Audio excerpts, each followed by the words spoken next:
una de las vías, y que los síntomas negativos se relacionan con una pérdida en la producción de dopamina en una de las vías. Bueno, entonces diríamos que los síntomas psicóticos positivos son aquellos que producen pensamiento. Como producen pensamiento, son los que están relacionados con la producción de ideas delirantes, la presencia de alucinaciones en cualquiera de las vías sensoperceptivas de las que hablábamos ayer, o la presencia de un comportamiento profundamente desorganizado que podría expresarse como un lenguaje profundamente desorganizado.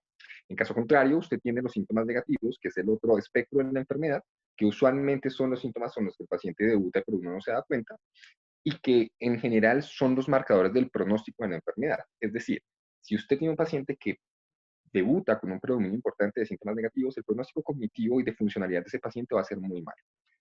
Pensaríamos que lo que explica el deterioro fenomenológicamente hablando en el paciente con esquizofrenia o con psicosis es la presencia de los síntomas negativos, y estos se reducen al acróstico de las 5 A's: la abulia, la anedonia, el aislamiento afectivo, el aplanamiento y lo que llamaríamos la alogia, que es la pérdida de producción de ideas. ¿Hasta ahí bien o pérdidas totales? Bien, estoy. Bien, Muy profe. bien. Entonces, un poco para ampliar, recuerde que la anedonia es la pérdida de la conducta placentera, y acuérdese usted que la abulia es la pérdida de la conducta motivacional, es decir, es la pérdida del deseo por hacer cosas. Entonces, abulia, pérdida del deseo por hacer cosas; anedonia, pérdida del placer por hacer cosas, que son diferentes, pero que pueden ser manifestaciones claras de una hipoproducción de dopamina en una de las esferas que vamos a verificar siguientemente. Entonces, regálame la siguiente, por favor.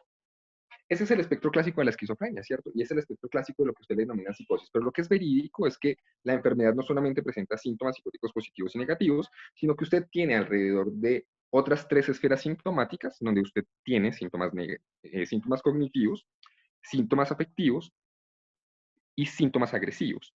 Esto corresponderá a alteraciones claras en áreas específicas del cerebro que implicarán un poco el desarrollo somatotópico de la enfermedad. O sea, que yo puedo pensar que si yo tengo un paciente con predominio de síntomas psicóticos positivos, ya sé en qué parte del cerebro está la alteración.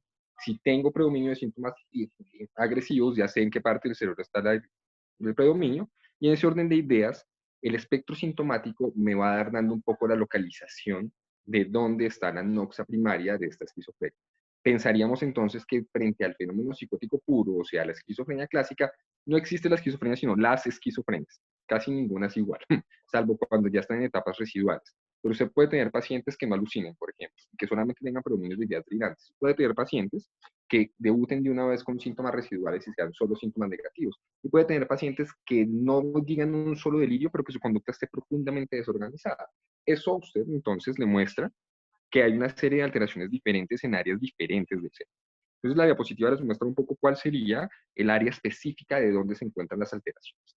Esto nos implica una explicación importante de neuroanatomía antes de continuar. Pero regálame la siguiente diapositiva, y si no lo tengo ahí graficado, les toca punta de imaginación y hacerme caso.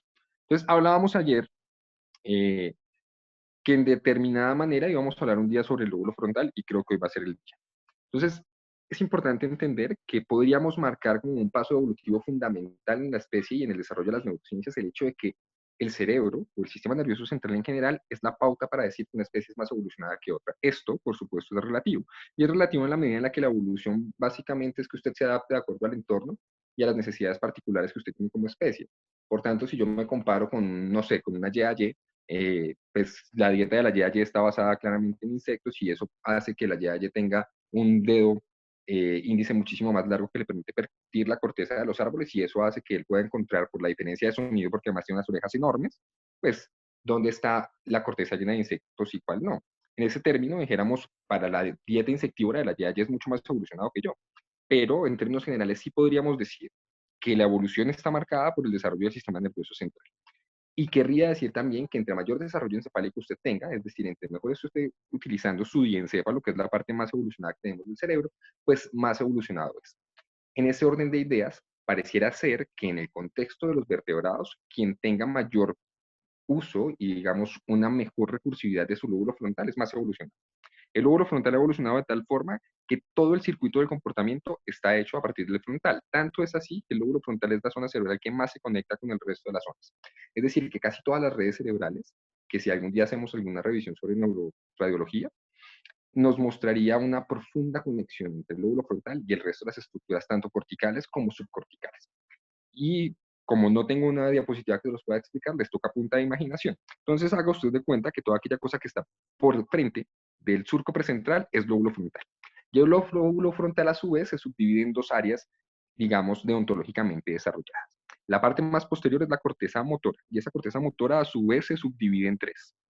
La parte más posterior de esa corteza motora es el área motora primaria, que se dibuja de manera transversal como un homúnculo y que es lo que nosotros hemos conocido como el homúnculo motor, donde de manera somatotópica usted tiene claramente graficadas las zonas de movilidad consciente y voluntaria. Esto implicaría que si yo hago un estímulo eléctrico sobre esa zona, pues el área que está relacionada con la conectividad del brazo hará que se mueva el brazo contralateral. Y si yo lo hago con el área que mueve la pierna, pues moveré la pierna contralateral. Es decir, el área motora primaria es aquella que está más cercana al surco precentral, que se relaciona profundamente con la corteza parietal, pero que nos explica la movilidad motora voluntaria de todo el cuerpo, ¿cierto? Usted, un poco más hacia lateral, encuentra el área motora secundaria. Esta área motora secundaria, que está más anterior y lateral, está claramente relacionada con la movilidad del rostro. Ya ayer hablábamos de una cosa interesante cuando hablábamos del afecto, y era el cómo el área motora secundaria se conectaba con el sistema límbico a partir de las neuronas en espejo, lo que permitiría entonces la réplica de la movilidad a partir de las emociones. Pues pensaríamos que el área motora secundaria, además de coordinar eh, la respuesta emocional, pues también le da movilidad consciente a los músculos del rostro, que son una enorme cantidad. Finalmente, más hacia anterior y hacia medial, usted tiene el área premotora, y esa área premotora se encarga del movimiento coordinado. Es interesante decírselos porque en términos muy generales es la que permite la secuenciación del movimiento. Es decir, si usted fuese un profundo violinista y fuera prolijo en su arte, le permitiría claramente poder tocar semifusas sin que usted tenga la necesidad de pensar ni predeterminar el movimiento que va a seguir, pero también le permite a un tenista claramente tener la capacidad de predecir cuál va a ser el movimiento de la bola y hacia dónde se dirige para poder dar el raquetazo. Es decir, en términos muy generales, nos permitiría casi que una secuenciación precisa de los movimientos entrenados. Hasta ahí viene la corteza motora y es un poco el desarrollo que el frontal le ha permitido a la movilidad.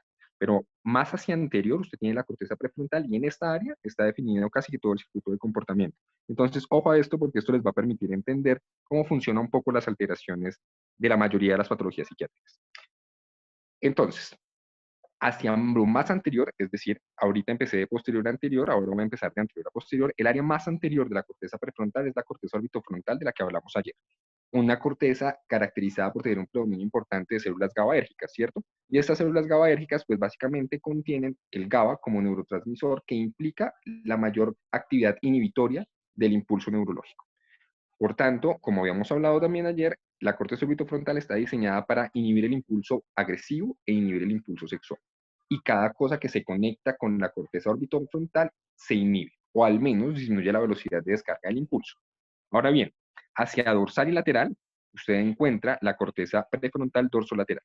Y esta corteza prefrontal dorsolateral está básicamente encargada de conectarse con todas las áreas motrices, que garantizan el desarrollo cognitivo. Es decir, usted aquí tiene secuenciación, priorización y desarrollo de habilidades cognitivas. Palabras más, palabras menos, la corteza prefrontal le permite a usted aprender, le permite además organizar los aprendizajes para poder dar soluciones inteligentes a problemas específicos. Diríamos que en esa área del cerebro se coordina todo lo que implica la inteligencia, el aprendizaje y la cognición. Luego, hacia ventral y medial, usted tiene la corteza prefrontal ventromedial. Y esta es una corteza muy particular porque tiene profundas conexiones con el sistema límbico, con la corteza sensitiva, es decir, con la parietal, pero también se conecta profundamente con los ganglios basales. Y su particularidad es como lo explicó, el reconocimiento emocional. ¿Sí? Entonces, si el sistema límbico es la base basal, valga la redundancia, es el espectro basal de las emociones, es básicamente que usted pueda tener emociones básicas como la rabia, como la alegría, como el temor o el odio, ¿cierto? En la corteza ventromedial prefrontal, usted hace un reconocimiento de lo que siente, casi que le permitiría categorizar lo que está sintiendo, identificar la intensidad y la frecuencia de la emoción. Por tanto, le da un contexto temporoespacial, pero aparte de todo, dijéramos, de intensidad a la emoción en la que usted está. Eso explicaría por qué uno puede decir, a esta vieja la amo, a esta vieja me la quiero comer, a esta vieja solo la quiero para pasar el rato, con esta me encanta conversar. Esta capacidad de poder diferenciar entre emociones y de poder garantizar de acuerdo a la intensidad de la emoción mi respuesta motriz, la hace la corteza ventromedial. Y esto es importante en la medida en la que, por supuesto, si yo reconozco una intensidad alta en la emoción, pues voy a hacer más cosas para poder conseguir lo que esto me motiva. ¿Sí? Emotion genera movimiento, emoción significa algo que me genera movimiento. Y quien determinaría qué tanto me voy a mover para poder garantizar la manutención de esta emoción es la corteza prefrontal ventromedial. Por tanto, es la parte más desarrollada que tenemos de la conducta volitiva. La conducta motivacional está casi que relacionada directamente con la corteza ventromedial prefrontal. ¿Soy claro hasta ahí o pérdidas totales? Claro. Ok. Entonces, si usted es muy claro con esta situación, ya puede entender que de alguna manera la corteza prefrontal con sus 3 subáreas específicas podrían explicar el desarrollo cognitivo de un sujeto, el desarrollo emocional y motivacional de un sujeto, por tanto la toma de sus decisiones y su comportamiento social a partir de la modulación afectiva y el control de los impulsos. Esto explicado finalmente por la corteza prefrontal. Si esto es claro, entonces puedo seguir con la diapositiva anterior. Regálame la anterior, por favor, Angélica. Entonces, fíjese usted que en la diapositiva le dicen que hay unos síntomas positivos que están profundamente relacionados con una vía dopaminérgica que se llama la vía mesolímbica. Ahorita vamos a ir paso a paso.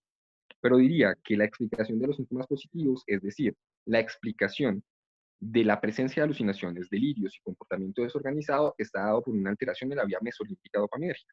Ahora bien, los síntomas negativos en espectro contrario están explicados por una alteración en la vía mesocortical de la dopamina.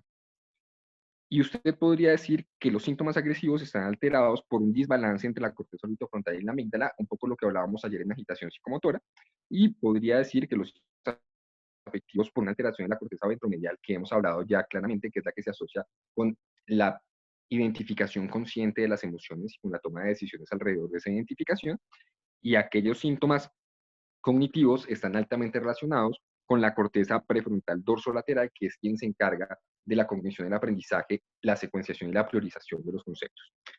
Entendido esto, voy a arrancar entonces con lo que sabemos de fisiopatología. Siguiente. Entonces, la fisiopatología básicamente tiene 3 teorías hasta ahora basadas en el desarrollo de neurotransmisores que cada vez más encuentran bases sólidas para decir que ya no son teorías, sino hallazgos específicos que garantizan el entendimiento de la enfermedad. Diría entonces yo que la primera y más grande es la hipótesis dopaminérgica. Y en la hipótesis dopaminérgica hay una condición clara, más o menos sobre los 50. Bueno, diría, es esto. En los Dorados 20 ocurrió una tremenda epidemia que hizo que chinos, por culpa de un virus, desarrollaran una encefalitis viral. Y esta encefalitis viral terminó generando unos síntomas motrices absolutamente similares al Parkinson akinético. Recuerde usted que el síntoma principal del Parkinson no es el temblor, sino que es la hipoquinesia. Y la manifestación más severa del Parkinson es la quinesia. El Parkinson akinético básicamente deja al sujeto encerrado en su cuerpo y es como si el cerebro parara. Con el tiempo se logró entender que la base fisiopatológica del Parkinson es la ausencia o pérdida aún idiopática, porque no sabemos cuál es la razón, de células dopaminérgicas en la vía lingoestrial. Entonces, lo que se sugirió fue empezar a darle dopamina, es decir, el edopa carbidopa, a los pacientes que tenían Parkinson akinético, a las víctimas de estos procesos postencefalíticos. Y lo que terminó ocurriendo es que estos pacientes mágicamente empezaron a recuperar la movilidad, es decir, después de estar 20 años absolutamente quietos, los pacientes empezaron a volver a moverse. Pero como las neuronas dopaminérgicas seguían en un deterioro progresivo y degenerándose, pues esto terminó significando aumentar las dosis de dopamina. Y al aumentar las dosis de dopamina, lo que terminaron mostrando es que habían síntomas psicóticos positivos. Es decir, el incremento de la dopamina termina generando psicosis. Esta explicación abrió la puerta para poder ver que no había solamente una línea de células dopaminérgicas en el cerebro que explicaran la movilidad, sino que habían más líneas de células dopaminérgicas que explicaban otros procesos cerebrales y mentales a los que tendríamos acceso y conocimiento. Entonces, en términos generales, voy a intentarme volver un poco más a la neurofisiología. Recuerde usted que existen al menos 3 tipos de neurotransmisores. Usted los neurotransmisores los puede dividir de acuerdo a el grupo químico, los puede dividir de acuerdo a la acción sobre el impulso neurológico y los puede dividir de acuerdo al tipo de respuesta. Pero vamos un poco a entender lo que hacen con el impulso neurológico. Entonces usted podría clasificar los neurotransmisores en 3 grupos. Un primer grupo de los grandemente excitadores. Y aquí el principal excitador es el glutamato, es decir, quien incrementa la velocidad del impulso eléctrico en el cerebro es el glutamato. De manera antagonista, usted tiene los neurotransmisores inhibidores, y aquí el mayor representante es el GABA, donde usted lo que tiene es una disminución de la velocidad del impulso. Pero usted tiene otro subgrupo que son los neurotransmisores moduladores. Y los neurotransmisores moduladores que componen el grupo de las trimonoaminas más la acetilcolina, es decir, de serotonina, noradrenalina y de dopamina, suelen tener efectos que son diferentes dependiendo del área cerebral que estén estimulando. En ese orden de ideas, usted puede tener momentos en los que la serotonina incremente la velocidad del impulso y momentos en los que la serotonina disminuye la velocidad del impulso. Y actúa igual para la dopa, y actúa igual para la adrenalina, y actúa igual para la serotonina. ¿Sí? En ese orden, pues podríamos pensar que la dopamina tiene un efecto modulador y que podría significar de alguna manera el ejercicio adecuado de alguna de las funciones, no solamente cognitivas, no solamente motoras, sino incluso del comportamiento basal. Entonces, conocemos biológicamente que existen 4 vías dopaminérgicas, ¿sí? ¿Alguien se sabe las 4 vías dopaminérgicas?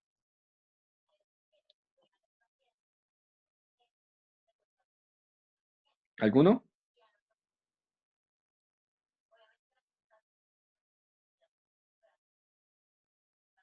Hola. No, Doc. ¿No? ¿Nunca? ¿No han visto esquizofrenia? Bueno, esto va a ser entonces muy nuevo para ustedes. La dopamina entonces tiene 4 vías. ¿Qué es una vía neurológica? Una vía neurológica básicamente es un subgrupo de neuronas que se conectan a partir de un único neurotransmisor. Por tanto, usted tiene vías serotoninérgicas, vías dopaminérgicas, vías noradrenérgicas, pero para la fisiopatología de la esquizofrenia nos interesa esencialmente en este punto particular las vías dopaminérgicas. Regálame la siguiente a ver si esto lo explica. Perfecto. Las vías dopaminérgicas son 4. Entonces, es una forma particular. Volvemos a decir, una vía neurológica es una serie de neuronas que se conectan a partir de un único neurotransmisor, es decir, que el neurotransmisor que se produce llega a receptores específicos para ese neurotransmisor. Y la dopamina tiene 5 tipos de neurotransmisores. De importancia para el desarrollo de la fisiopatología de la esquizofrenia, los receptores D1 y D2, sobre todo los D2, ¿sí? Entonces pensaríamos que el receptor D2 está absolutamente vinculado con la esquizofrenia. Y pensaríamos que en términos fisiológicos, la dopamina tiene alteración en 2 de las vías en particular para la esquizofrenia. Entonces, un poco se los digo así. Las 4 vías dopaminérgicas son las que están ahí enunciadas: la mesolímbica, la mesocortical, la ningostrial y la tuburoinfundibular. En humanos se está estudiando el efecto de la vía talámica, que en animales parece estar relacionadas con el ciclo circadiano, pero que en nosotros aún no se conoce cuál es su funcionamiento específico. Pero lo que les puedo decir y adelantar ya per se es que la vía mesocortical y la vía mesolímbica son las que tienen alteración en la esquizofrenia. Por tanto, la ningostrial y la tuberoinfundibular están indemnes, no les pasa nada, funcionan de manera adecuada. Y esto tendría una cosa interesante, y es por qué, si las 4 vías funcionan con receptores de 2, de alguna manera solamente 2 están dañadas y las otras están indemnes. Esto ya da un primer principio fisiopatológico. El daño en la esquizofrenia no está en el receptor D2, pero sí está en estas 2 vías. Vamos a ir un poco explicando qué hace cada vía para que ustedes lo puedan entender mejor, y esto deje de ser una ciencia oculta para ustedes. La vía mesocortical arranca en el área tegmental ventral del mesencéfalo, ¿sí? Y aquí en el área tegmental ventral del mesencéfalo, usted recuerda que el mesencéfalo es una parte del tallo cerebral, arranca hacia arriba y va a conectarse en la corteza cerebral. Pero cuando llega a la corteza cerebral prefrontal se divide en 2. Una de las vías va hacia la corteza prefrontal dorsolateral y otra de las vías va hacia la corteza prefrontal ventromedial. Lo que quería decir que en términos fisiológicos, en el funcionamiento normal, la vía dopaminérgica mesocortical media la adecuada regulación y funcionamiento de las funciones cognitivas y de la conducta motivacional de reconocimiento emocional. Es decir, que si mi vía mesocortical funciona bien, yo puedo aprender, seleccionar, priorizar y desarrollar nuevos aprendizajes. Y por el otro lado, puedo identificar, reconocer lo que siento y de acuerdo a eso tomar decisiones según lo que más me motiva. Este es el funcionamiento normal. ¿ok? Pero en esquizofrenia, la vía mesocortical tiene una hipofuncionalidad. Hay un déficit de dopamina que hace que la vía funcione a la baja. Y por tanto, como la vía funciona a la baja, el impulso se transmite de forma lenta, cada vez más degenerada y por supuesto cada vez menos eficiente, lo que implicaría que los pacientes, al no tener un adecuado funcionamiento de esta vía, tenderán a perder sus habilidades cognitivas, ya no podrán priorizar ni seleccionar conceptos, y con el tiempo tampoco podrán reconocer emociones ni desarrollar ningún tipo de conducta motivacional. Es por esto que se dice que la presencia de síntomas negativos en la esquizofrenia se explica por la alteración de la vía mesocortical. ¿Soy claro con ustedes? Al haber un déficit de dopamina, significa que esta vía no logra funcionar bien porque no logra estimular estas dos cortezas y la función cognitiva por parte de la vía dorsolateral se pierde y la función emocional por parte de la vía de la corteza ventromedial se pierde. ¿Check o no? Doc, y Cuénteme. los receptores de uno también se van a expresar, ¿verdad? ¿O De solo los acuerdo. de dos? Digamos que usted en las 4 vías dopaminérgicas tiene receptores de 1 y de 2. Los receptores de 3, de 4, de 5 están más relacionados con la conducción periférica de dopamina, ¿sí? Pero dijéramos que el receptor más abundante es el de 2. A pesar de que usted tenga receptores de 1, lo que más va a ver en las 4 vías es el de 2. ¿Vale? Sí, vale, Doc. Ok. Entonces, ¿es claro para ustedes la explicación de los síntomas negativos? Sí, Doc. Sí, Doc. Hagamos un quiz hasta la mentira.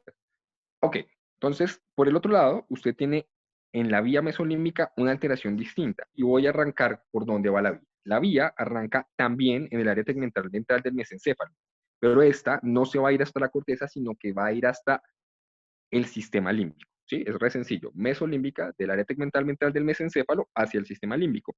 Va a terminar en un área muy particular que se llama el subiculum. Esto grábenselo en la cabeza, termina en el subiculum, lo que significa que a pesar de que deja conexiones por todo el sistema límbico, también tiene un punto de terminación, y ese punto de terminación es el subiculum. Bueno,